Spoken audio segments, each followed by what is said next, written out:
como estar en casa acá, respirando calor de hogar que te llevará a triunfar. Es sentirse que cerca estás, a unos pasos de conquistar todo lo que tú sueñas ser. Aquí vas a aprender con respeto y dedicación. Transmitimos innovación con desarrollo integral, destacados por la verdad.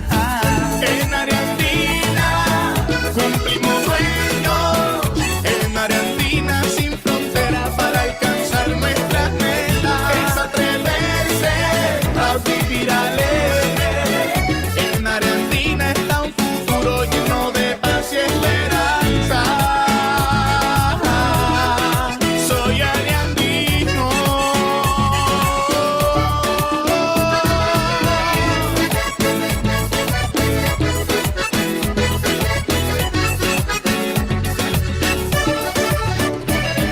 Transformando el mundo con la formación, dejando una huella en el corazón. Con integridad generamos valor, la felicidad nuestra inspiración.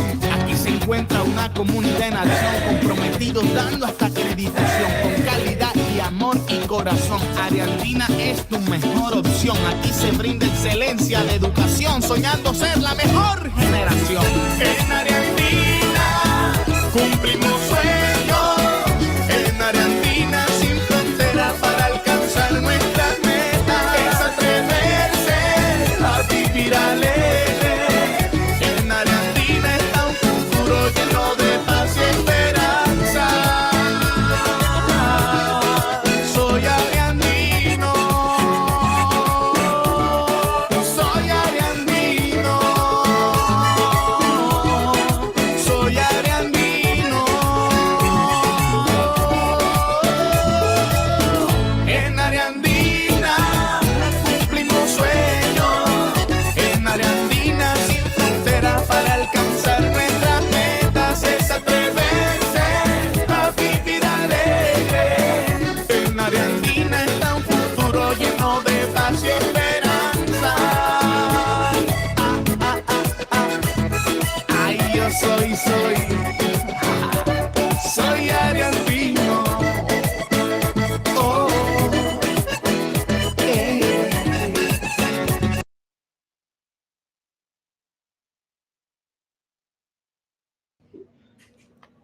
Buenos días a todos, bienvenidas y bienvenidos. Gracias por aceptar esta invitación, pues que realmente es muy importante para nosotros, para acompañarlos en su proceso formativo. Muchas gracias por la puntualidad. Vamos a esperar unos minuticos más a que se sigan uniendo otros compañeros, entendiendo que hay algunos que apenas están terminando sus encuentros sincrónicos, entonces les agradecemos por su puntualidad y también pues por la paciencia, por esperarnos unos minuticos mientras se suman más compañeros. Muchas gracias.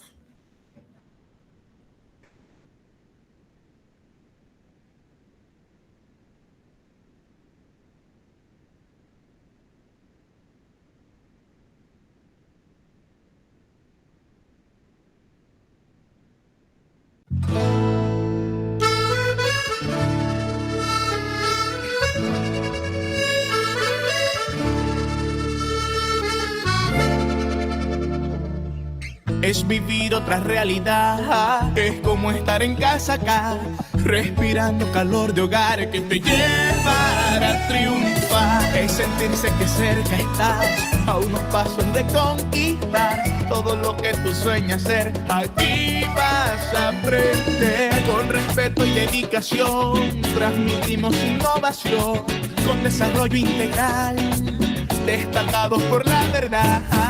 En Área Andina cumplimos sueños. En Área Andina sin frontera para alcanzar nuestras metas. Es atreverse a vivir alegre. En Área Andina está un futuro lleno de paz y esperanza.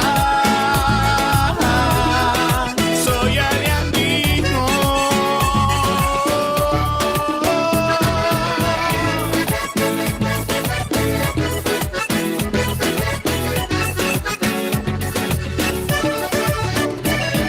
Transformando el mundo con la formación, dejando una huella en el corazón. Con integridad generamos valor, la felicidad nuestra inspiración. Aquí se encuentra encuentra una comunidad en acción, comprometidos dando hasta acreditación, con calidad y amor y corazón. Área Andina es tu mejor opción. Aquí se brinda excelencia de educación, soñando ser la mejor generación.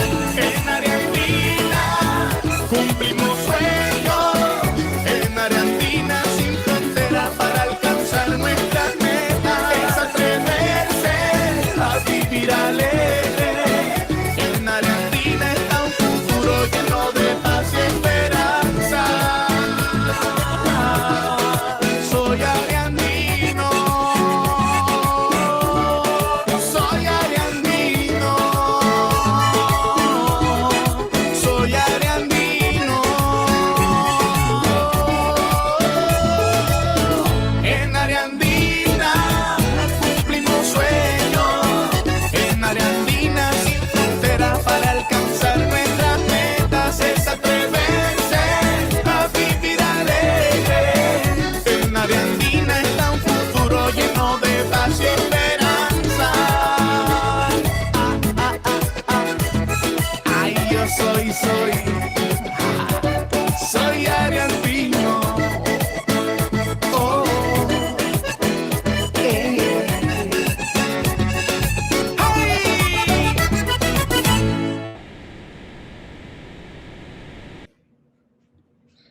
Bueno, nuevamente bienvenidos y bienvenidas. Profe Javier, si quieres, vamos probando como lo de la presentación y lo del sonido, ya que ya hay un número significativo de estudiantes conectados.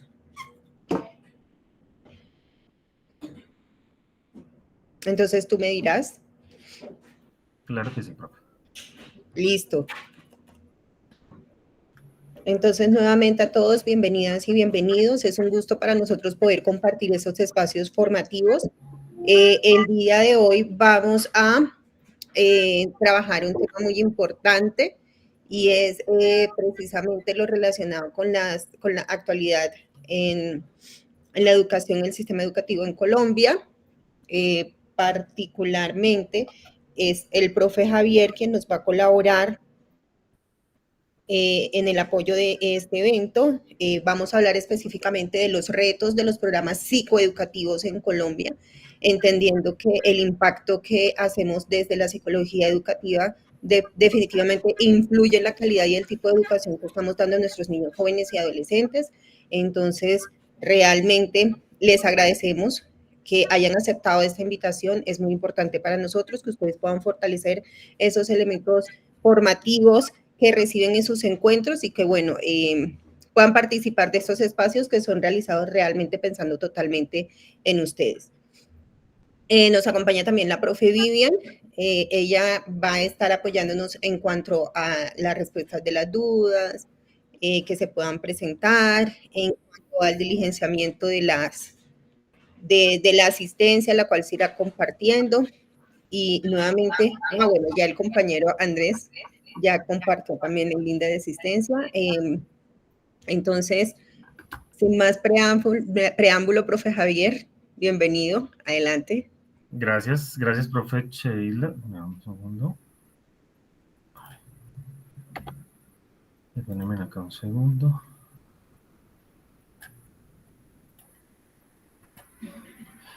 Bueno, muy buenos días para todos, para todas. Espero se encuentren muy bien. Recibo con beneplácito esta invitación que es emanada por parte del Laboratorio de Psicología del programa de Psicología Virtual de la Fundación Universitaria del Área Andina. Gracias de verdad por participar en este evento, en este encuentro, en este conversatorio que está diseñado para dialogar acerca de los actuales retos que se tienen en nuestro país en el desarrollo de programas psicoeducativos, los cuales vamos a permitirnos de pronto en el transcurso de este encuentro revisarlos, analizarlos y de pronto llegar al punto específico de analizar cuáles son esos posibles desafíos y qué se puede hacer para superar los retos que se presentan en el desarrollo de programas psicoeducativos en el país. Entonces, me permito iniciar. No sé si... Espérame un segundo, creo que no se está compartiendo mi pantalla. Un segundo. Bien, creo que... Sí, sí, lo vemos. Sí, ok, ya, es que estaba, no me dejaba pasar.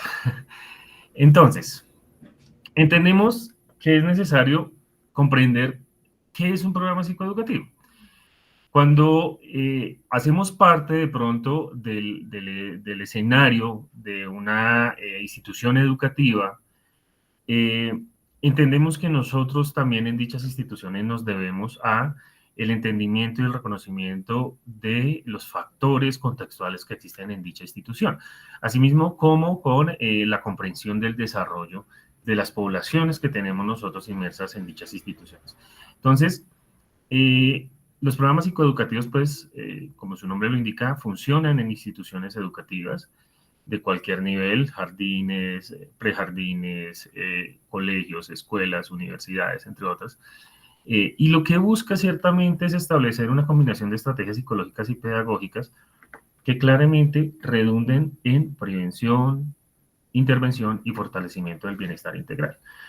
Entendemos que la psicología propiamente y la psicología educativa es un escenario realmente reciente para el desarrollo como tal académico. Es un escenario reciente de acuerdo pues al lugar en donde se ubica, que es la escuela, que es el colegio, que es la universidad. Y lo digo reciente porque sabemos que el desarrollo educativo, el desarrollo de estas instituciones, pues ya es de larga data, pero hasta hace muy poco, hasta hace muy pocos años se empezó a mirar la necesidad de comprender también a esos sujetos, a esas personas que están en el entorno educativo, desde lo que es su comprensión psicológica. Entonces, por tanto, el programa psicoeducativo, si bien a lo largo de la historia, por ejemplo, en nuestro país ha tenido unos desafíos interesantes e importantes y asimismo se ha podido posicionar, la verdad este posicionamiento requiere de mayor apoyo y se necesita que se siga realizando. ¿Vale? Entonces, por eso, el origen, digamos, de un programa psicoeducativo está en el contexto escolar, pero comúnmente redunda en escenarios comunitarios y familiares. Entendemos que esa triada de escuela, familia, comunidad es necesaria que se siga fortaleciendo, es necesario que se garantice como tal, como en su momento lo refería la primera relatora para los derechos, para el derecho de la educación de la UNESCO, la profesora Katarina Tomaszewski, que la educación debe comprenderse desde la posibilidad de que se adapte al sujeto, de que sea aceptable para el sujeto, es decir, que tenga unas condiciones de calidad, que además tenga la posibilidad de accesibilidad, y esto tiene la necesidad de entender que cuando uno habla de psicología e integralidad del sujeto, entiende que el colegio, que la institución educativa es un escenario por naturaleza en donde jamás se puede llegar a vulnerar ningún derecho. Se entiende que este escenario es el escenario en donde la persona va a tener pleno goce de sus derechos. Por eso es un reto para los profesionales que trabajamos en el área educativa establecer que bajo ninguna circunstancia se puede permitir una vulneración, no se puede permitir un acoso, no se puede permitir señalamientos, segregaciones, entre muchas otras cosas. Porque el escenario educativo es el escenario en donde por excelencia la persona llega a formarse y esa formación tiene que estar enmarcada en un esquema de protección. ¿Vale? Entonces, es muy importante que lo entendamos así, porque también los escenarios educativos tienen que ver la posibilidad de que si están haciendo un escenario de accesibilidad, necesitan tener un escenario de asequibilidad. Y esto tiene que ver con el hecho de que la educación se tiene que percibir, la educación básica se tiene que percibir como universal, se tiene que percibir que si la persona inicia un proceso educativo en una institución de educación superior, tiene que percibir que esta educación superior le brinda las posibilidades para desarrollarse como ser. Es decir, las instituciones educativas tienen que comprender que tienen que tener y disponer de los recursos necesarios para poder brindar todo el aporte integral al ser. Es decir, todas las instituciones educativas, por ejemplo, no pueden llegar a generar ningún tipo de segregación, ni separación, etc. Entonces, El ejemplo más claro es que todas las instituciones educativas, digamos, tienen que tener la posibilidad, por ejemplo, de que una persona que tiene una discapacidad pueda acceder a ellas sin mayor problema. Tiene que tener las condiciones para estar en el escenario educativo sin mayor problema. Entonces, es un entendimiento que nos permitimos revisar como importante, pero que no se ha visto, digamos, como tan relevante porque los avances han sido más bien escasos, ¿sí? Y porque muchas veces no se da la importancia de pronto de hablar de estos temas, ¿vale? Entonces, esto va a ser un reto permanente, pasan muchas instituciones de nuestro país, lamentablemente, y nos vamos de pronto a adentrar a hacer ese análisis más en detalle, ¿listo? Ese es nuestro sujeto, esa persona que va al escenario educativo, esa persona que está allí formándose como ciudadano, con unas condiciones y unas repercusiones de lo que es la condición del siglo XXI, de lo que son las competencias del siglo XXI. Son estos ciudadanos que se están viendo enfrentados a retos como el calentamiento global, aspectos relacionados con la globalización, aspectos relacionados con el influjo del mercado en la vida de la educación. Entonces, este sujeto que va caminando hacia la educación tiene que ser un sujeto que cuente con esas condiciones para valorar su proceso. Que cuando camine hacia la escuela, ese camino hacia la escuela va a ser un camino que permanentemente va a estar ligado a obstáculos, pero que cuando llega a la escuela le brinda otra posibilidad de vida. ¿Listo? Brinda una posibilidad diferente, adicional, de mejoramiento de condiciones. Es uno de los ejemplos que yo doy acá es, imagínese una escuela, imagínese un colegio, imagínese una universidad. Comúnmente cuando hacemos este ejercicio, nos acercamos a imaginarnos el espacio físico. ¿Sí? El espacio físico, los salones, los pupitres, los tableros, etc. Pero la verdad es que este de por sí es una visión inicial, pero es una visión limitada. ¿Por qué? Porque la escuela no es el escenario físico. La escuela no es los pupitres, la escuela no son los salones, no son los puestos, no. La escuela son las personas que hacen parte de ese lugar. Entonces, la escuela somos docentes, estudiantes, padres de familia, comunidad. Eso somos la escuela, ¿vale? Somos el colegio, la universidad. La universidad sin las personas no deja de ser un mero edificio, es un edificio. Pero quienes hacen ese tránsito, quienes hacen ese proceso, ese desarrollo, esa comprensión de su propio derecho, son los sujetos. Y ellos son la escuela, ellos son el colegio, ¿vale? Ellos somos el colegio, somos la escuela. Entonces, tenemos que entender aquí que, si bien es importante entender el espacio físico, es importante entender que en el espacio físico se generan una serie de interacciones. Y esas interacciones son las que favorecen el desarrollo de la educación en términos generales, ¿vale? Entonces, vamos a tratar de mirar. Tenemos un contexto, es nuestro país, ¿sí? Recordemos que hace muy pocos días celebrábamos el Día Nacional por el reconocimiento de las víctimas del conflicto armado en Colombia. Entendemos que tenemos un contexto en el que hemos vivido durante varias décadas hechos de violencia. Y si bien para datos actualmente por parte de la Oficina de los desplazados en el país, ¿sí? La unidad de víctimas para datos de la unidad de víctimas, actualmente en Colombia hay alrededor de 9.900.000 personas, llegando ya casi a los 10 millones de personas registradas como víctimas del conflicto armado colombiano por cualquiera de los hechos victimizantes que allí están suscritos. Entendemos que gran parte de la población, entendemos que, bueno, este es un número bastante alto, ¿sí? Llegando casi al 20% del total de la población colombiana. Pero entendemos también que gran parte de los demás colombianos que quizás no estamos registrados como víctimas directamente del conflicto armado, hemos sido víctimas indirectas. ¿Qué ha pasado? El conflicto armado colombiano ha dejado una serie de huellas bastante notorias en la sociedad colombiana. Y si bien esas huellas se han tratado de subsanar pues la verdad, el reto es bastante alto.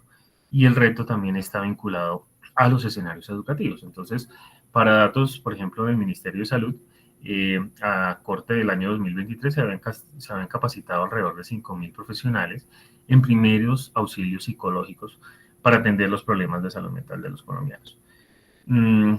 Entendemos que los hechos victimizantes enmarcados en el conflicto armado colombiano son hechos que muy comúnmente generan unas afectaciones bastante fuertes en la población.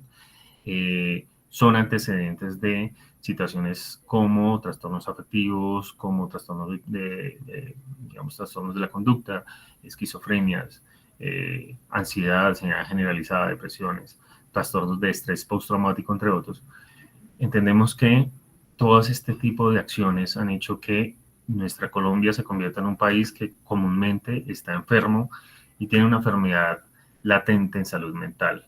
Y es una enfermedad progresiva que cada día se ve con más preocupación. Entonces, por eso entendemos que dentro de las reformas educativas, dentro del escenario de lo que se quiere hablar en educación en nuestro país, es necesario tener una transversalidad, tener un eje central de la salud mental. ¿Listo? Y entendemos esto porque, pues, entendemos que una de las consecuencias de lo que sucede actualmente, de estas dificultades relacionadas con la salud mental, muy comúnmente está o se vislumbra en el aumento de casos de conducta suicida. Y como dice aquí el letrero, que la verdad me gustó muchísimo, la imagen, hablar de suicidio es prevenirlo. Entendemos que somos una nación en la que quizás hace más o menos unos 10 años o quizás 20 años no era tan común conocer casos de conducta suicida. Puede deberse a muchas cosas. También hay un subregistro muy alto de los datos, sobre todo antes de la década del 2000. Pero entendemos que sí debemos ver este tipo de situaciones como bastante preocupantes. Y si bien el suicidio consumado, que es ya la muerte de la persona, ha ido en aumento, así también lo ha sido las situaciones de conducta parasuicida o las tipologías de conducta suicida. Entonces, esto es bastante alarmante y preocupante porque hablar de suicidio es hablar de un fenómeno que lamentablemente cada día más arrebata vidas y arrebata vidas cada vez más jóvenes. Entendemos que las situaciones de ideación suicida, amenaza e intento, que no derivan propiamente en el suicidio consumado, cada vez son más altas y alarmantes. Para datos del Instituto Nacional de Salud del año inmediatamente anterior, se registraron alrededor de 42.000 situaciones de conducta suicida, como yo les decía, intentos, amenazas e ideación suicida. Y esto, desafortunadamente, se está enquistando en las instituciones educativas. Hay, digamos, unos casos que hay que llamar la atención sobre lo que ha sucedido en nuestro país, en instituciones, por ejemplo, de educación superior, en muchas instituciones de escuelas básicas, medias, en donde se ha percibido que esta problemática quizás, y voy a ser un poco fuerte y no me gusta utilizar esta frase, pero se está saliendo de pronto de las manos. Entonces, esto como consecuencia muchas veces de omitir factores de salud mental, pues lamentablemente ha hecho que durante los últimos 10 años aproximadamente los casos de conducta suicida en Colombia hayan aumentado casi en mil casos de suicidio consumado, en donde para la década entre el 2000 al 2010 quizás sí se presentaron uno o dos casos en niños entre 4 a 10 años. Para nuestra actualidad ya va en aumento este tipo de casos, perdón, encontrando que las edades en donde existe mayor problemática están entre los 18 a los 28 años, pero con un alto índice en adolescentes entre 14 a 17 años. Y entendemos que este tipo de situaciones, pues como sociedad nos tiene que movilizar. El hecho de que un niño, una niña, un adolescente se quite la vida por situaciones, por ejemplo, derivadas del colegio, de la universidad, pues nos tiene que llamar la atención y no puede convertirse en el paisaje de una sociedad que lamentablemente está enferma. Entonces, como yo les decía, somos una sociedad enferma por las acciones derivadas del conflicto armado, tenemos una enfermedad relacionada con salud mental y claramente pues la subsecuencia al respecto. Pero también somos una sociedad en la que lamentablemente cada vez estamos más solos, nuestros niños, nuestras niñas cada vez están más solos, el desarrollo interactivo es bastante complejo y algo que de pronto dialogaba con algunos colegas hace unos días es, si bien por ejemplo las tecnologías de la información y en específicamente las inteligencias artificiales nos han permitido ayudarnos en muchas cosas, superar muchas brechas, favorecer el aprendizaje, también hay que mirar con detalle de pronto esas otras condiciones derivadas del uso y quizás el mal uso de ese tipo de tecnologías que derivan en que la persona cada vez se aísle más, ¿sí? Entonces, por ejemplo, hay inteligencias artificiales que te definen a ti tu día, que tú les dices que te programen todo el día y todo el día te lo programan, te dicen qué debes hacer, qué debes cambiar, etc. Pero, pues ahí también de fondo hay un problema, porque muy comúnmente lo que hace esto es mandar un mal mensaje en decir que el desarrollo que tiene cada persona la puede hacer de manera individual, autónoma y solitaria. Y esto muy probablemente hace que la persona se aísle un tanto más, se aísle de sus pares, se aísle de sus compañeros, se aísle de ese círculo social que, si bien a veces tiene unos retos y tiene unos desafíos importantes, nosotros como profesionales en la salud mental tenemos que hablar de la necesidad que se establezca, ¿sí? Entendemos, por ejemplo, que para datos de medicina legal, pues hay un subregistro bastante alto, por ejemplo, en la pandemia, en el año 2020, de situaciones de conducta suicida, pero entendemos muchas veces que aquellos casos, por ejemplo, que fueron relacionados con COVID o con fallecimiento por COVID, se debió quizás más a una conducta suicida. Muchas personas fueron encontradas en sus residencias solos, muchas personas no quisieron atender a un tratamiento, a la posibilidad de pronto de vacunarse, etc. Y entendemos que muy comúnmente este tipo de situaciones se debían también a cuadros depresivos, a cuadros de ansiedad, etc. Y entendemos que muy probablemente sí tenía una relación con conducta suicida, este tipo de muertes. Insisto, para ese año particularmente hay un subregistro bastante alto y cuando uno mira las cifras del forensis de medicina legal, pues se encuentra una curva en descenso, ¿sí? O sea, no se ve la cantidad de casos, pero entendemos que en los últimos 10 años, como yo les decía, la curva iba en aumento, cada vez va aumentando más y es lamentablemente una tendencia que no frena.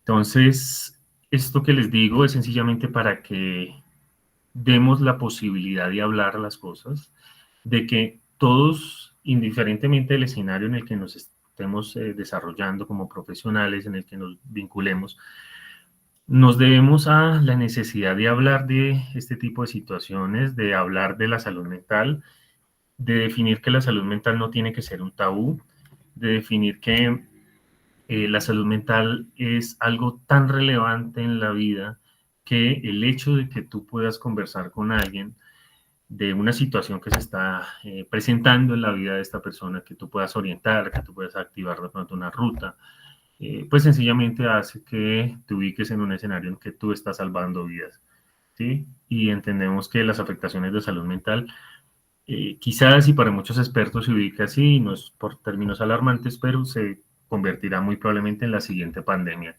que vamos a tener que vivir. Muy probablemente en los próximos años no vamos a morir tanto de situaciones derivadas de pronto enfermedades coronarias, gastrointestinales o situaciones como las derivadas del COVID, sino que muy probablemente vamos a estar sumidos muy comúnmente en situaciones derivadas de la salud mental, que si bien muy probablemente una depresión no te mata fisiológicamente hablando, sí lleva a que puedas morir, por ejemplo, si tienes unas enfermedades de base. Y sabemos muchas veces que, y por estudios muy serios, que se ha hablado que la salud mental pues tiene una incidencia muy fuerte en la recuperación y en la cura muchas veces de muchas patologías que tienen las personas. Entonces, insistir en la necesidad de hablar de salud mental es insistir en la necesidad de la vida y de salvar vidas. ¿Listo? Entonces, para estos datos, en la última década, al menos 2.727 con datos de Forenses de Medicina Legal, menores de edad se han suicidado en el país. Esto es una situación bastante alarmante y preocupante. Entendemos, como lo decía en su momento Albert Camus, el suicidio es una de las situaciones y las problemáticas más complejas, pero de las que más se debe prestar interés. ¿Qué hace que un niño, qué hace que un adolescente se quiera quitar la vida? Yo muchas veces dentro de mi rol como docente me cuestiono eso. ¿Cómo yo llevo a través quizás de la influencia que tengo, de las palabras que digo, de los señalamientos que quizás hago, cómo llevo a una persona a sentir que no vale nada, que su vida no vale nada y que por el hecho de que haya tenido, qué sé yo, una reprobación, que no le haya ido bien en un examen, de que no le haya ido bien en una actividad, pues piense en quitarse la vida? Entonces, eso también es importante que nosotros como educadores, los que estamos en este área, reflexionemos y nos pensemos diferente también de la manera como muchas veces impartimos una lección, damos cuenta de una tarea, damos cuenta de un ejercicio, porque lamentablemente tenemos que entender que muchas de las generaciones más jóvenes son generaciones que algunos mal llaman de cristal, ¿sí? Pero son generaciones que quizás ven las cosas de otra manera, revisan las situaciones más de una manera con una importancia adicional. Y además de eso son generaciones, como yo les decía ahorita, que muy comúnmente han vivido muchas situaciones de su vida en soledad, solitarios. Entonces, pues si yo no entiendo eso y yo en el escenario educativo fomento y sigo haciendo señalamientos y sigo haciendo de pronto alusiones fuertes a lo que es una actividad, a lo que es el desarrollo de un sujeto en este escenario, pues definitivamente no estoy entendiendo lo que es el proceso educativo y no estoy entendiendo lo que es el gozo efectivo del derecho a la educación.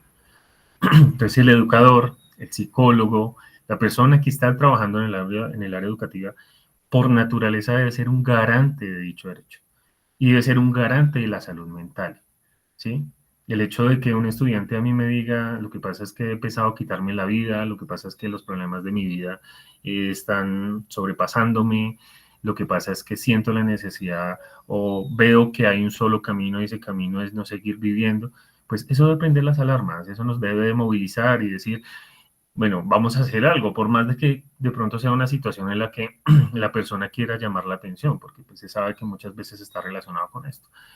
Pero es no omitir y es, como decían los abuelos, peque por exceso, ¿sí? Si el estudiante, si el adolescente está llamando la atención, pues no importa, usted haga lo que debe hacer, porque ciertamente lo más importante aquí es la vida de esa persona, indiferentemente de cuáles son las razones que lo motiven de pronto a hacer este tipo de afirmaciones. Entonces, esto se deriva también, digamos, en un problema muy grande que no es de la actualidad, ya lleva muchos años en nuestro país, y es la falta de acceso a servicios de salud. Eh, la falta de acceso también está ligada a un escenario de estigmatización, ¿sí? Muy comúnmente, perdón, en los círculos familiares, en los círculos personales, se define que la persona que busca ayuda, que la persona que necesita intervención terapéutica es la persona que ya está, digamos, en unos escenarios bastante delicados, bastante complejos. Entonces, esto es una estigmatización permanente porque sabemos nosotros que hay situaciones de la vida cotidiana que necesitan acompañamiento y necesitan ayuda, y como lo decía un humorista mexicano en algún momento, el acompañamiento terapéutico debe ser canasta familiar, debe estar dentro de la canasta familiar, así como tú haces mercado, así como asistes de pronto al médico, al odontólogo, etc. Así mismo deberías asistir al psicólogo para tener la posibilidad de vincular y de desarrollar un proceso con un profesional que te va a poder dar una orientación, un apoyo. Entonces, hay que superar esa estigmatización, hay que superar el hecho de que entendamos, por ejemplo, que en el escenario educativo los niños que tienen de pronto tratamiento para la salud mental, que tienen algún tipo, por ejemplo, de tratamiento farmacológico, tienden a ser señalados, tienden a ser estigmatizados, muchas veces pues acosados por esa situación, tienden a ser muchas veces segregados, muchas veces estigmatizados, como lo decía hace un momento, porque no se entiende la salud mental. Y lamentablemente, lo que yo les decía ahorita, muchas veces dicha estigmatización y dicha segregación parte del docente, parte del profesional. Entonces uno dice, caramba, ¿qué estamos haciendo nosotros como profesionales que quizás muchas veces no entendemos la salud mental? Y la respuesta a ese no entendimiento es separar, aislar, no interactuar muchas veces con el niño, con el adolescente que está teniendo de pronto un tratamiento por una situación de salud mental. Entonces, esto es bastante delicado que se siga presentando porque exacerba como tal situaciones, como les decía hace un momento, como la conducta suicida, como las depresiones mayores, como los trastornos afectivos, entre otros. Un estudio de la Universidad de Manizales, de la Universidad Católica de Manizales del año 2023, evidenció, al hacer una serie de seguimientos a los programas psicoeducativos, evidenció que hubo un incremento del 2,25% del conocimiento de la sintomatología de los docentes en educación básica de las enfermedades relacionadas con la salud mental. Y esto va a ser un reto importante, y quienes de pronto han sido estudiantes míos en las clases saben que yo tengo una máxima importante y es psicoeduquemos a todos, psicoeduquemos a nuestros padres, psicoeduquemos a nuestra familia, psicoeduquemos a nuestros escenarios educativos. Y es que psicoeducar no solamente está ligado al ámbito educativo, tú psicoeducas en toda parte. Y psicoeducas, por ejemplo, quitando los tabúes que existen sobre la conducta suicida, quitando los tabúes que existen sobre la salud mental y sobre las enfermedades que están inmersas en la salud mental. Entonces, explicarle a un docente qué es un trastorno afectivo bipolar, explicarle a un docente qué es una depresión mayor, explicar a un docente qué es la conducta suicida, qué características tiene una ideación, qué características tiene una amenaza, qué características tiene un intento, es psicoeducar. Y es algo que muchas veces el docente necesita. Entonces entendemos muchas veces que en el escenario educativo, dicha segregación, dicho señalamiento, también existe por una falta de conocimiento. Y una falta de conocimiento que quizás no se puede endilgar directamente al docente o al profesional del área de la educación, porque muchos no fuimos formados en programas en donde eso se podía ver, en donde eso se podía socializar, ¿sí? Entonces, yo a los estudiantes que yo oriento de pronto en la práctica profesional y en el seminario de casos de educativa les digo, miren, enseñen a sus docentes, enseñen en el escenario educativo cuáles son los efectos secundarios, por ejemplo, de una farmacología. Enseñen cuáles son los efectos secundarios que pueden afectar funciones en el estudiante cuando está en el escenario educativo. Y es que si tú tienes una farmacología, si estás teniendo un tratamiento farmacológico, claramente esto muy comúnmente afecta tu atención, tu memoria, tu concentración. El estudiante se duerme en clase, el estudiante no está atento, el estudiante se le olvidan las cosas, porque muy comúnmente esto está derivado con los efectos secundarios de la medicación. Pero esto hay que no solamente tener la posibilidad de hablarlo y de enseñarlo y de ponerlo en práctica, digamos, en el escenario educativo, cuando tú formas al otro profesional en esto que no conoce y que no comprende muchas veces, sino que también es un escenario de humanización. Humanicémonos un poco más, humanicemos a ese otro sujeto que está viviendo una situación compleja en su salud mental, que necesita ser atendido, pero que también derivan otras condiciones. El adolescente que está tomando la medicación no quiere dormirse en clase muchas veces, no quiere tener unas fallas en su concentración y en su memoria, pero lamentablemente la medicación genera ese tipo de cosas. Entonces, hay que entender también y quitar el estigma de que la salud mental es algo que la persona autónomamente puede manejar, que es algo que solamente está ligado al échale ganas y puedes salir adelante. No, la salud mental tiene que verse con esa condición de lo que son las alteraciones fuertes que genera. Y como les decía, que muchas veces, también acompañadas de un tratamiento, alteran otras funciones que muy comúnmente son necesarias en el escenario educativo. Entonces, es pararnos desde el criterio de humanización, ¿sí? Y pararnos en ese criterio de humanización también es definir que, bien, de pronto la persona está enferma, la persona tiene una condición de salud mental, pero gran parte de ese apoyo y esa ayuda y esa posibilidad de que la persona mejore depende de las buenas relaciones que tenga dentro del escenario educativo. Y depende de unos compañeros, depende de un docente, depende de un psicólogo que esté allí, que esté humanizado, que comprenda esos criterios de humanización y que entienda que la persona necesita un apoyo y necesita un acompañamiento para que pueda mejorar su condición de vida. ¿Listo? Entonces, en el marco de esto, encontramos estos retos principales, que era lo que yo les decía hace un momento. Entonces, uno, la estigmatización de la salud mental. Sigue siendo tabú, sigue siendo dificultoso muchas veces en muchos escenarios que he tenido la oportunidad de pronto de revisar y de analizar. Por ejemplo, en los proyectos educativos institucionales o en los proyectos educativos de programa, cuando se habla, por ejemplo, de escenarios de bienestar, cuando se habla de escenarios de favorecer ese criterio humanizado que les comento, encontramos que no está inmerso muchas veces o está por allá en un rincón pequeño dentro del proyecto educativo institucional el tema de favorecer, por ejemplo, la salud mental. Entonces, esto pues es preocupante, porque si bien es muy importante que se definan objetivos, que se definan metas, que cada vez apostemos a una educación de calidad, con unas competencias importantes, dentro de lo que es las competencias actuales, las competencias del siglo XXI, las necesidades de atender los retos y los desafíos de nuestra actualidad, pues también hay que entender que esto va atravesado por un marco importante que es la salud mental. Si la persona no tiene unas condiciones básicas de favorecimiento de su salud mental, pues sus competencias argumentativas, lectoescritoras, lógico-matemáticas, no van a ser las mismas, no va a poderse desarrollar plenamente. Entonces, dentro del proyecto educativo, por ejemplo, de una institución de educación superior, tiene que estar inmerso esto, tiene que estar inmerso la posibilidad de que se entienda que ese sujeto que está allí, teniendo su proceso educativo, desarrollándose como persona, como ciudadano, es un sujeto vulnerable.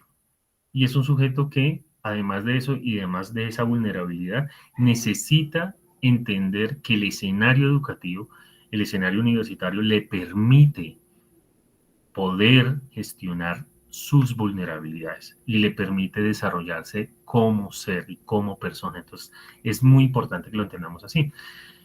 Por otra parte, hay una falta en formación especializada.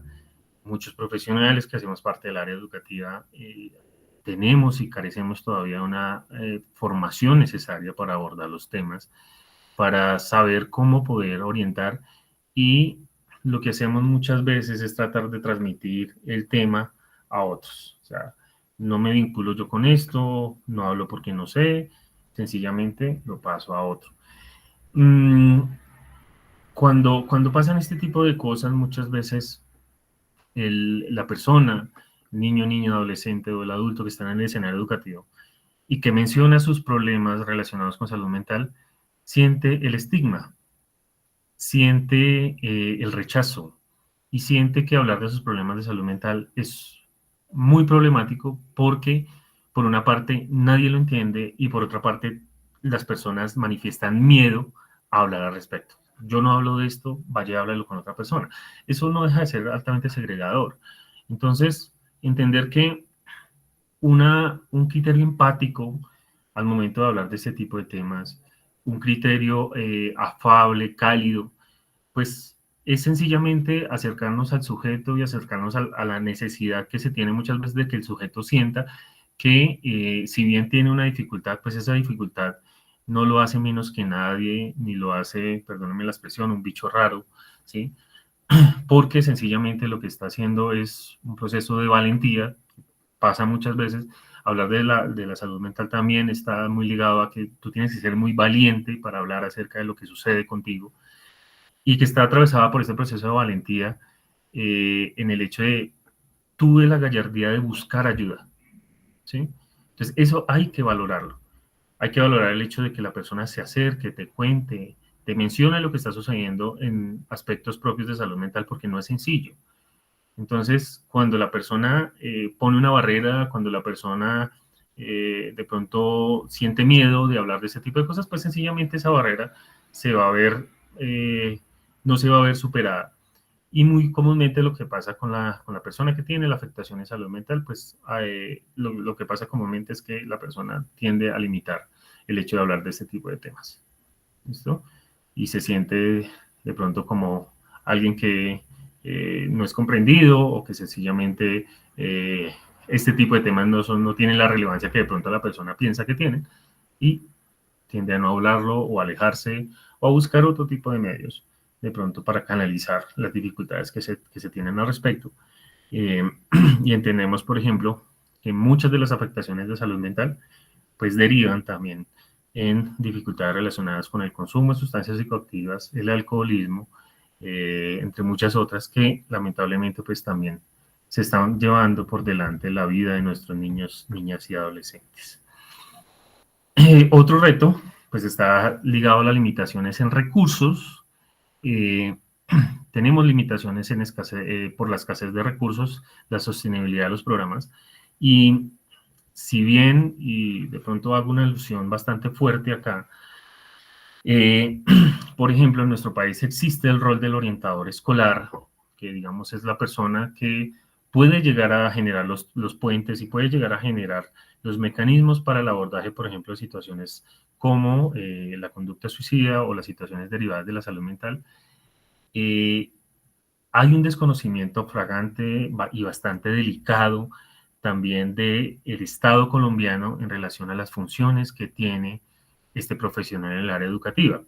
Y el desconocimiento también va ligado a que muchas veces los profesionales que cumplen estas funciones no son profesionales en salud mental, o muy comúnmente son profesionales que ni siquiera tienen un acercamiento de pronto a una formación en temas comunitarios o educativos. Entonces, esto no deja de ser un problema complicado, porque el profesional en salud mental es el profesional idóneo para poder abordar ese tipo de temas que se presentan permanentemente en los escenarios educativos. Insisto, si la persona no tiene una formación en salud mental, si su formación de pronto es en el área médica, en el área clínica, no en la psicología clínica, sino en otras áreas de pronto de la medicina, que encontramos que hay orientadores formados en otras áreas que ejercen esa función de orientador, pues entendemos que lamentablemente hay un desconocimiento también de las necesidades que se tienen en los entornos educativos. Y hay un desconocimiento también muy delicado de las funciones y la necesidad que tiene un profesional de la salud mental en un escenario educativo. Entonces, no es el escenario que cualquiera pueda asumir, no es el escenario en el que la persona que no tiene la formación, por ejemplo, en análisis de pruebas, en el análisis, como yo les decía ahorita, historias clínicas, en el análisis de farmacología y de tratamientos farmacológicos, no es el escenario en donde personas que no tienen esa formación y no pueden interpretar muy bien este tipo de herramientas, pues deberían estar. Y esto es un llamado importante para que nos movilicemos también desde nuestro desarrollo como agremiación para permitirnos también tener una representatividad y una voz fuerte, en el sentido en que en los escenarios educativos de Colombia se necesita tener un psicólogo o una psicóloga educativa. Entonces, digamos, esta es como la idea que quiero poner allí también. Y por último, una marcada desigualdad regional. Muchas regiones claramente apartadas no cuentan con, muchas veces no se cuenta con el acceso a programas psicoeducativos, muchas veces no se cuenta con el acceso a rutas de atención. Y pues lamentablemente esto hace que situaciones derivadas de la salud mental pues cada día sean mucho más difíciles de manejar, sobre todo en este tipo de escenarios. También es un llamado para nosotros como agremiación, para quienes somos psicólogos y estamos acá. Gran parte de los psicólogos en el país se encuentran en las grandes ciudades. El grueso de los profesionales se encuentran en las principales ciudades del país, Bogotá, Cali, Medellín. Eh, que es importante que estemos acá, pero eso también nos pone un reto importante y es dónde está también los profesionales que tienen que estar en la Colombia profunda, dónde están los profesionales que tenemos que estar en la Colombia rural y entender que nosotros nos debemos también a las poblaciones y que si bien en un mismo escenario, como una ciudad tan grande, pues la ciudad más grande en términos también de densidad poblacional que es Bogotá, que si bien acá hay problemas, si hay dificultades, si hay necesidad de que hayan profesionales, esas dificultades, esos problemas también pasan en otras zonas del país, en donde pues profesionales en salud mental no hay o son muy escasos, y en donde el acceso, por ejemplo, a este tipo de programas, pues es limitado, casi que nulo. ¿Sí? Entonces es un llamado también para entender las necesidades que tenemos como profesionales. Bueno, y cierro con esto. Las estrategias para superar los desafíos que tenemos, como yo les decía, son múltiples, son delicadas, pero nos permiten de pronto evaluar las posibilidades que tenemos. La primera estrategia para superar ese desafío es capacitación continua. ¿Listo? Hablar, formarnos como docentes, hablar de salud mental, establecer una agenda clara dentro del escenario educativo acerca del tema de la salud mental va a ser una necesidad latente.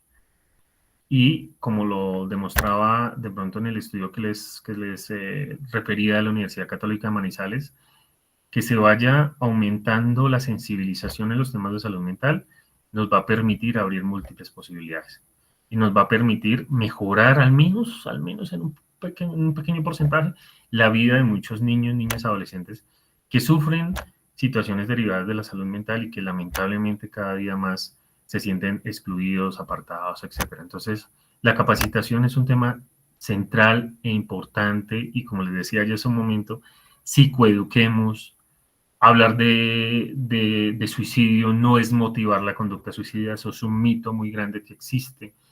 Hablar de los seguimientos terapéuticos, la necesidad que existe sobre el seguimiento terapéutico es muy necesario. Favorecer, formar, incentivar la búsqueda del derecho, sobre todo, por ejemplo, del derecho a la salud en las comunidades es muy necesario porque entendemos que uno de los aspectos del derecho a la salud que altamente se ve vulnerado en nuestra sociedad es el acceso a procedimientos, terapias y demás condiciones de la salud mental. Entonces, entendemos muchas veces que, por ejemplo, los profesionales en psiquiatría en nuestro país, la verdad, son muy escasos. El pago es, digamos, inferior muchas veces a médicos especialistas de otras áreas. Entonces, entendemos que si la situación sigue igual, pues lamentablemente cada día más vamos a ver estas cifras aumentándose.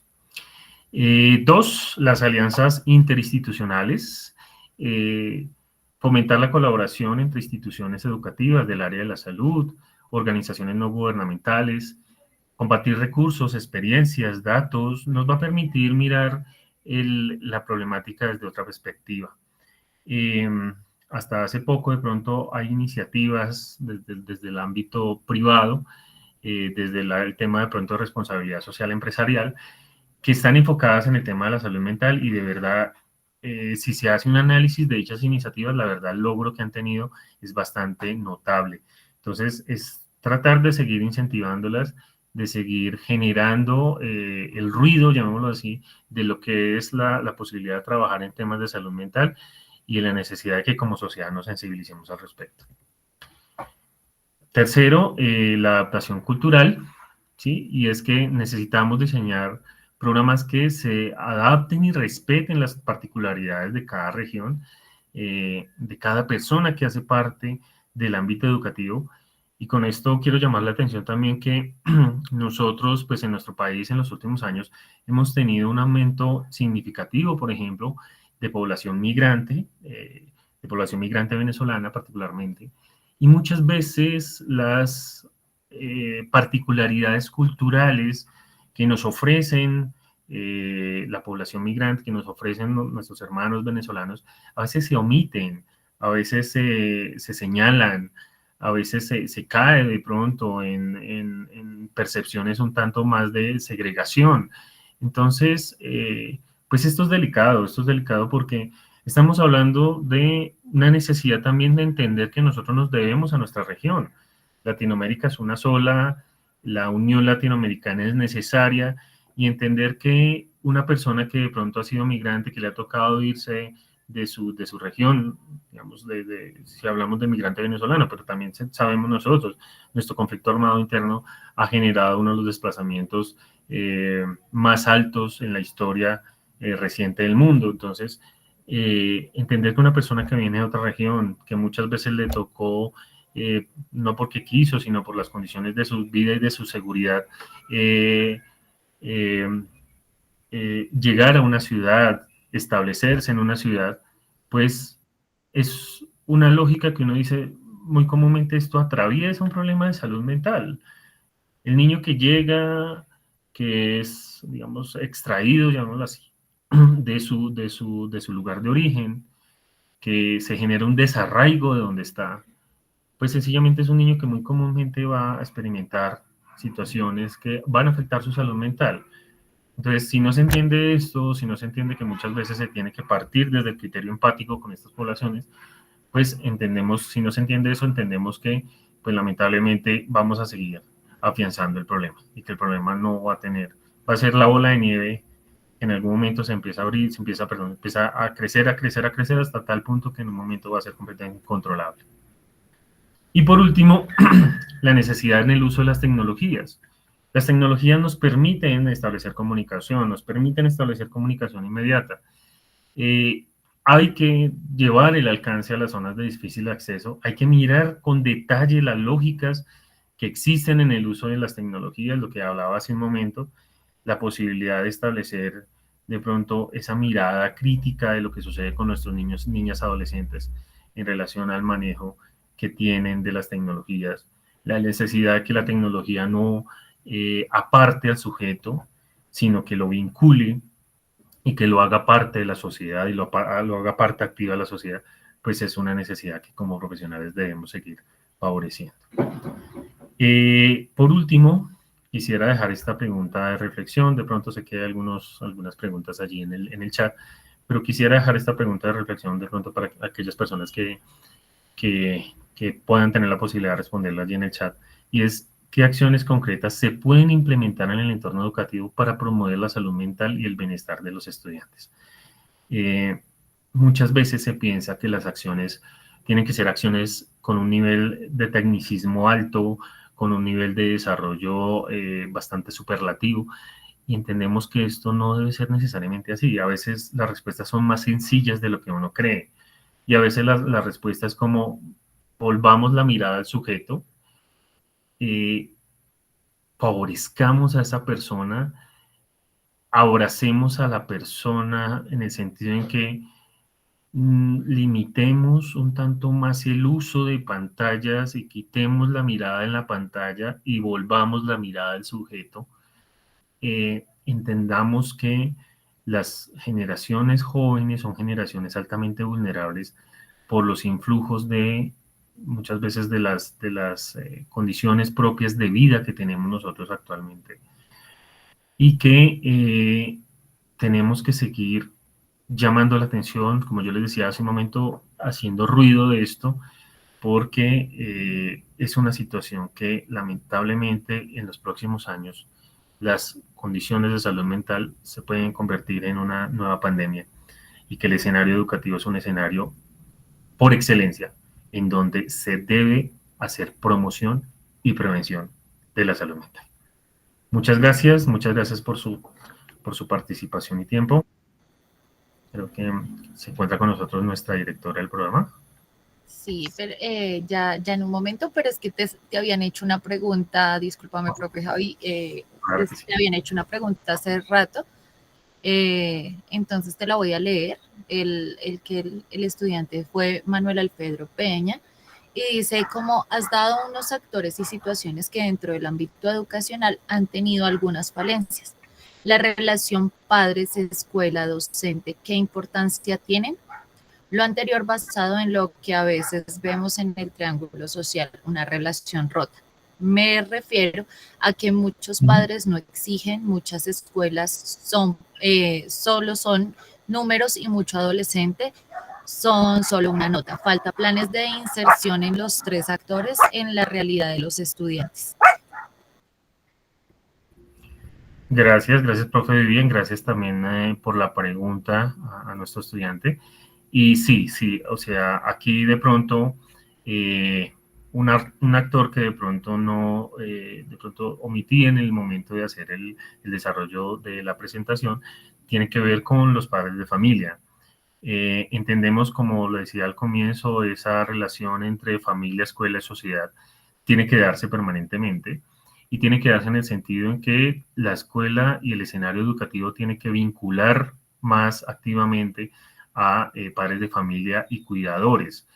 Muchas veces, gran parte de los problemas también existen porque padres de familia y cuidadores pueden generar de pronto una visión negacionista de lo que sucede en la salud mental por parte de sus niños, niñas, adolescentes. Muchas veces el padre genera esta visión de negar la situación, pero también por el miedo que le produce el hecho de que pueda el niño ser estigmatizado, pueda ser señalado. Muchas veces no se entiende, por ejemplo, la necesidad de cumplir con los procesos terapéuticos completos y farmacológicos completos. Entonces, muchas veces el padre de familia, por voluntad propia, de pronto deja de suministrar una medicación y pues no se da cuenta de pronto que esto puede hacer un daño más alto del que está tratando de prevenir. Entonces, ese desconocimiento que existe es necesario que también lo sigamos favoreciendo con este actor central del ámbito educativo que son padres de familia, en esa vinculación permanente y en la necesidad de entender que también los padres de familia pues desconocen mucho de lo que está pasando y es necesario pues que nosotros también tengamos la posibilidad de vincularlos desde una manera activa en el escenario educativo.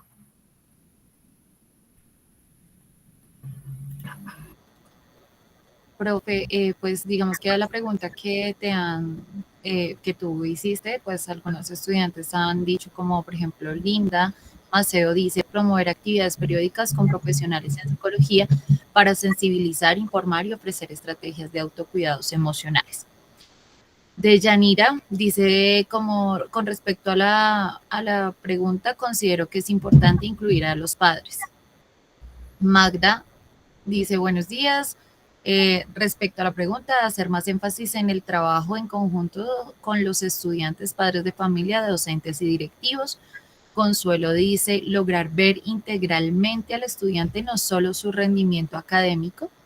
Linda vuelve y dice: como brindar información a los profesores para identificar señales de alerta en los estudiantes y saber cómo intervenir o canalizar adecuadamente. Se debe fomentar la participación continua que involucre la colaboración de familiares, directivos, docentes y estudiantes para generar programas que generen cambios reales en el entorno educativo. Establecer redes de apoyo entre estudiantes para fomentar la empatía, el sentido de pertenencia y la ayuda mutua. Flor menciona que es importante brindar actividades que sensibilizan la actualidad y lo que realmente se está presentando en el entorno educativo. Y Consuelo dice: como enseñar inteligencia emocional con una materia. Y ya, los otros están como excelente ponencia y demás. No sé si alguien tenga otra pregunta, duda y demás. Holman, tienes la mano levantada. Profe, ¿me escucha ahí? Sí, señor. ¿Qué pasa si el entorno de un joven no tenemos la asistencia del papá porque el papá es delincuente o la mamá está fallecida o viene de un entorno difícil? ¿Cuál sería el camino? ¿Cómo sería una referencia, profe? Holman, gracias, muchas gracias por tu pregunta. Sí, mira, nosotros tenemos que entender algo muy valioso y es que los niños, las niñas, los adolescentes son necesariamente, tienen que ser protegidos por la comunidad. La comunidad somos todos, o sea, los niños, las niñas, colombianos son niños de todos nosotros, son hijos de todos nosotros. Tenemos que de pronto pasar a una visión así. Cuando nos damos cuenta que esto sucede, claramente, si es un proceso de pronto jurídico, si está enmarcado de pronto un proceso administrativo de restitución de derechos, el defensor de familia, el comisario de familia debe buscar la posibilidad de pronto de que si hay situaciones en las que el núcleo familiar no brinda la protección, no brinda el acompañamiento al niño, pues pase de pronto a otro miembro de la familia que brinde esa posibilidad, ese apoyo. Pero también, Holman, es muy necesario que nosotros entendamos que el niño que está abandonado, el niño que tiene estas dificultades, no puede ser, digamos, no puede seguir siendo abandonado no solamente por el Estado, sino también por la comunidad. Entonces, cuando muchas veces se hace el llamado a las entidades, cuando se hace, por ejemplo, un rescate, muchas veces de entornos familiares bastante adversos en los que viven los niños, muchas veces se hace es porque un vecino, porque un amigo es el que pone el caso en conocimiento. Entonces, la lógica allí está en que no se nos convierta esto en un paisaje. Sabemos nosotros que pues, la protección de los niños pues, depende claramente de sus padres y o cuidadores, pero también depende del Estado.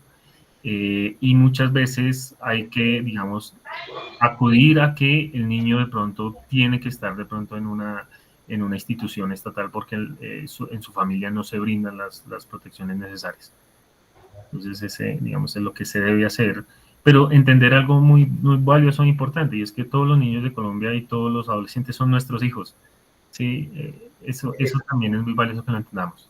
Esa es la parte con la que me quedo, profe, porque a veces uno tiene dificultad con la gente porque uno cree y debe, pues yo soy de lo que le digo a la gente, hay que mirar a esos niños como si fueran hijos nuestros. Sí, señor. Listo, profe, gracias. Vale, muchas gracias por esa pregunta. Por acá te dejan otra pregunta, Paola Cruz, y dice, ¿de qué manera humanizar las prácticas institucionales cuando hay muchos docentes que sufren de enfermedad mental y no la atienden? Este es un tema bastante importante para traer también al debate, espinoso muchas veces, porque si bien sabemos que hay dificultades con nuestros estudiantes en temas relacionados con salud mental, también debemos saber que hay dificultades con docentes, con nuestros compañeros en este tipo de dificultades. Digamos que el proceso es un proceso también muy ligado a la empatía, al desarrollo de situaciones, por ejemplo, de acompañamiento, de escucha activa, de desarrollos empáticos, pero también de una necesidad institucional que existe.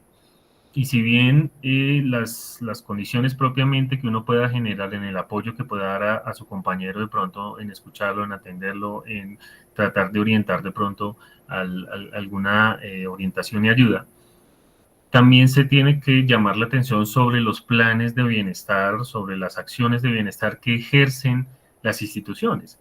Y las acciones de bienestar también están en esa persona, en ese docente, en ese psicólogo que está allí en el ámbito educativo, que muchas veces yo lo atribuyo, o digamos el símil que yo tiendo a darles de ese enfermero herido, el enfermero de batalla herido, que está en la batalla y que tiene que atender de pronto a otros, pero de últimas deja su propia atención. Entonces hay que favorecer también el escenario en decir, también somos vulnerables, también necesitamos tener nuestra propia atención y nuestra propia ayuda.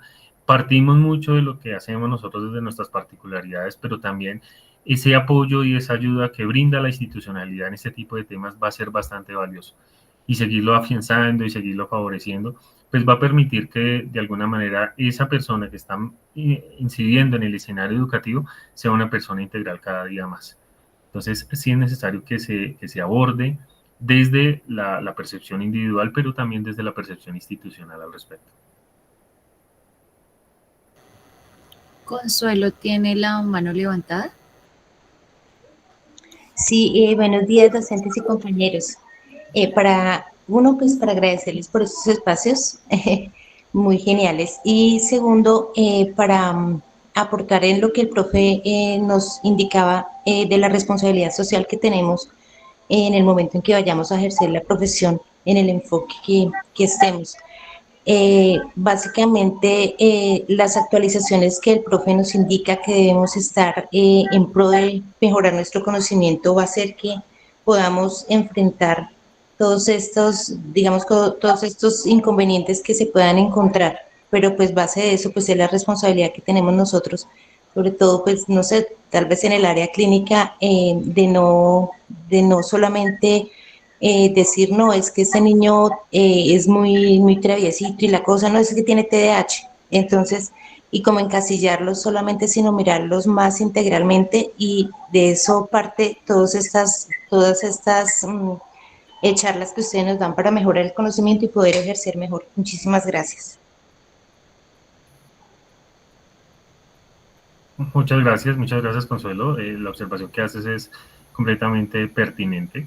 Este tipo de formaciones no solamente están encaminadas en favorecer de pronto la experticia que se tiene sobre temas generales, sino en la necesidad de ubicarlos dentro de un contexto, ¿vale? Y ese contexto muchas veces lo da la práctica profesional, el escenario donde estás de pronto desarrollando tu proceso de prácticas o de proyecto de grado, que muchas personas lo perciben como de pronto un escenario bastante difícil o retador, pero que con el apoyo y el acompañamiento de pronto este tipo de estrategias, créanme que ayuda muchísimo en entender de pronto lo que sucede allí y en las dinámicas que se dan y en las posibilidades de atender de pronto las situaciones que se presentan en las diversas poblaciones.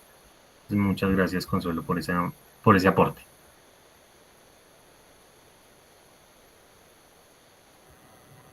Creo que ya no hay más preguntas. Entonces, ahora sí, pues muchísimas gracias, profe Javier, por pues, la exposición. Estuvo genial y pues aparte de eso, considero que sí es muy relevante todo lo que pues realmente nosotros en el campo educativo tenemos que ver y muchas veces también hacemos caso omiso.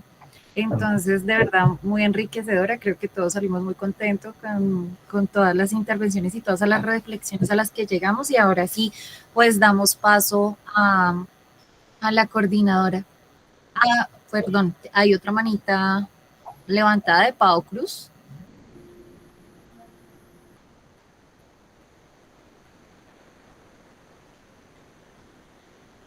Ah, ok, Pau.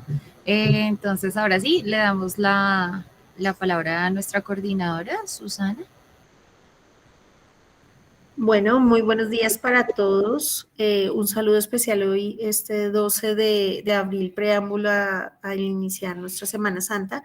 Pues un agradecimiento muy especial al profe Javier Acero, que pues para que todos tengan contexto, es nuestro líder del componente de psicología educativa al interior del programa de psicología virtual. Muy seguramente algunos de ustedes se han topado con él en algunas asignaturas del área. Aquellos que vayan a profundizar en el campo de la psicología educativa, pues tendrán la fortuna de encontrarse con el profe Javier. Creo que ha sido una discusión muy enriquecedora que nos da ya un indicador de que tenemos que abrir más espacios para trabajar sobre estos temas, particularmente porque en tu conferencia, profe, resaltas cosas que creo que son de especial importancia, particularmente para un programa que tiene presencia en territorio, precisamente porque esa necesidad que evidencias de contextualizar los programas psicoeducativos, reconociendo la diversidad, la territorialidad, las condiciones socioeconómicas, pues realmente es algo que tenemos que seguir profundizando para poder garantizar que la salud mental empiece a ser reconocida en los diferentes contextos y poder hacer un llamado a ese trabajo intersectorial entre salud, educación, familia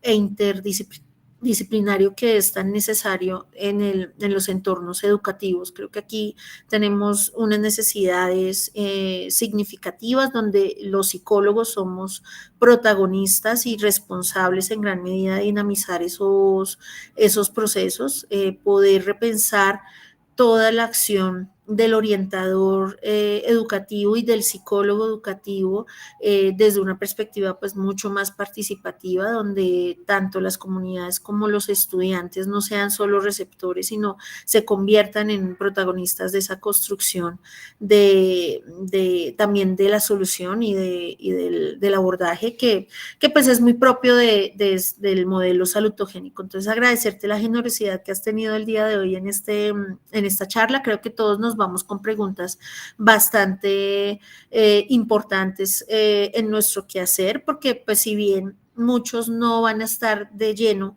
en un contexto educativo, en todos los campos aplica esta reflexión, precisamente porque es nuestra responsabilidad posicionar la salud mental en los diferentes contextos y que esta cobre especial relevancia y me encanta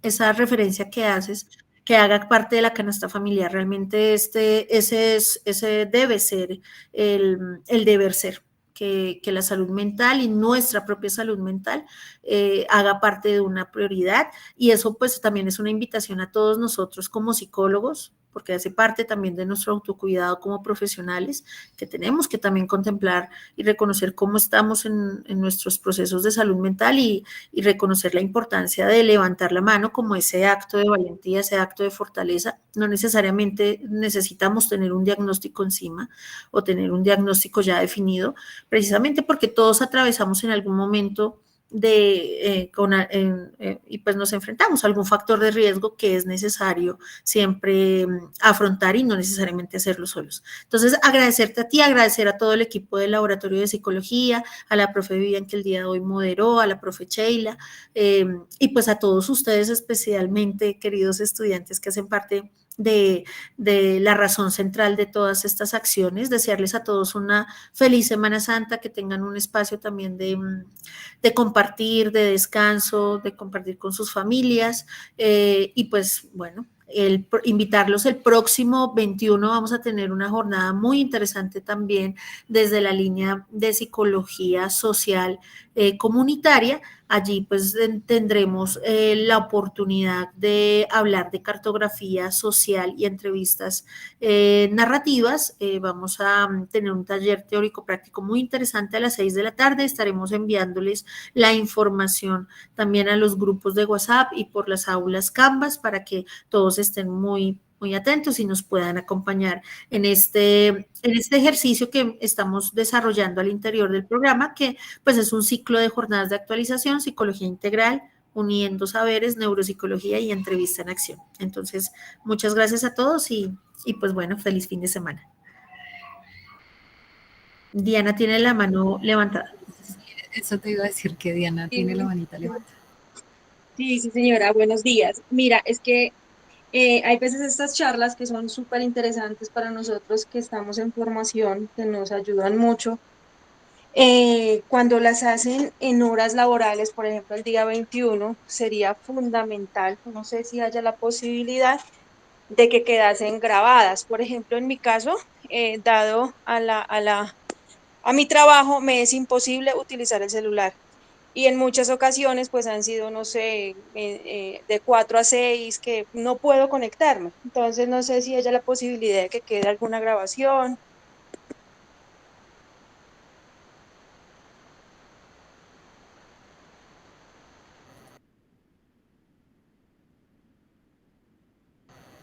¿Ahí me escuchan? Sí, mi profe, sí. Ok, disculpa. Entonces, no, siempre quedan grabadas. De pronto, sí, como nosotros se los enviamos esa link de asistencia que ustedes marcan y pues obviamente como no se conectaron, sería que por favor la solicitaras al laboratorio. Entonces ahí nosotros te damos como tal, pues toda la información, ¿vale? Para que lo tengan ahí también presente. Listo, vale, muchas Ya te gracias. los, ¿Y cómo consigo? Ok, tú me lo envías, el de laboratorio, para hacer la sí, solicitud. ya se los escribo acá. Listo, sí, Vale, sí, muchas dame un gracias. momento, se los escribo acá por el chat. Listo, sí, señor. Ok, muchas gracias. De Yanira también tiene la manita levantada. Buenos días para todos, un gusto saludarlos. Eh, bueno, pues yo quería comentar, profe Edison, profe Vivian, coordinadora, bueno, todos, es que pues a mí pues la verdad me gusta la psicología educativa, pero o sea, estoy pensando pues para el tema de escoger las prácticas, de escoger el enfoque, la línea de énfasis, me frena un poquito el tema pues de pronto que las prácticas de psicología educativa no son pagas. Yo sé que pues eh, es, no es todo, mejor dicho, el tema del pago, pero eh, sí me frena un poquito eso. Entonces no sé si de pronto se pudiera desde la universidad o si ya lo están haciendo, que de pronto encontrar espacios de prácticas pagas de pronto para incentivar como ese tema, teniendo en cuenta que sí veo que es muy relevante el tema de tener psicólogos educativos formados en diferentes espacios. No sé, pues disculpen. Gracias. Vale, Yanira. Bueno, digamos, esta inquietud se la transmitiremos al coordinador de las prácticas, al propio Alberto. Sabemos que de pronto sí hay unos escenarios en donde se puede llegar a tener algún tipo de pago de pronto por el desarrollo que se hace desde la psicología educativa. Entonces, yo creo que en su momento el profe Alberto te podrá compartir esa información con más detalle, ¿vale? Para saber de pronto cuáles son esos escenarios y cuáles son pues, las particularidades de los mismos. Entonces, nosotros le transmitiremos esa inquietud al coordinador Alberto, quien es el encargado de esta área. Listo, profe. Sí, es que como pues el otro semestre habría que escoger, digamos, Marica, ese entonces tema. préstame atención. Gracias. Vale, claro que sí, Yanira. Muchas Ahí en gracias. ese aspecto, solo para que tú lo tengas presente, ustedes van a tener la posibilidad de contar un espacio, con un espacio donde se va a mostrar cada campo. Ustedes van a tener la posibilidad de reconocer las diferentes opciones de escenarios. Tengan la tranquilidad que sea el campo que ustedes escojan, nosotros garantizamos una suficiencia en convenios. Ustedes pueden proponer también sus espacios, ya sean los espacios laborales o algunos escenarios que pronto que conozcan, sobre todo particularmente cuando están en región, pero pues si tienes inquietudes te puedes vincular al enlace de atención y allí con mucho gusto el coordinador te puede aclarar todas las inquietudes que tengas.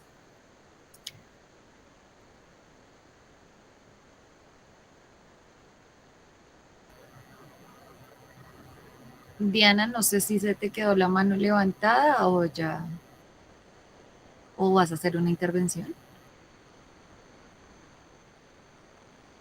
Ay, no, qué pena, ya, muchas gracias.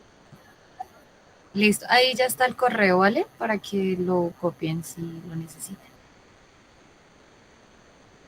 Ok, muchas gracias.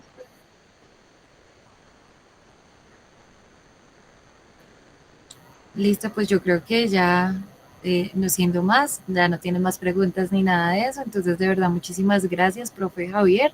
Estuvo excelente tu charla y gracias a todos por su asistencia. Gracias, coordinadora, por permitir estos espacios y pues nos veremos entonces el 21, si Dios lo permite.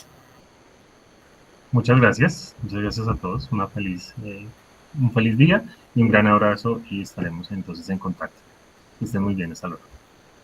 Bueno, que estén muy Gracias. bien, hasta luego, feliz tarde. Muchas gracias. Gracias.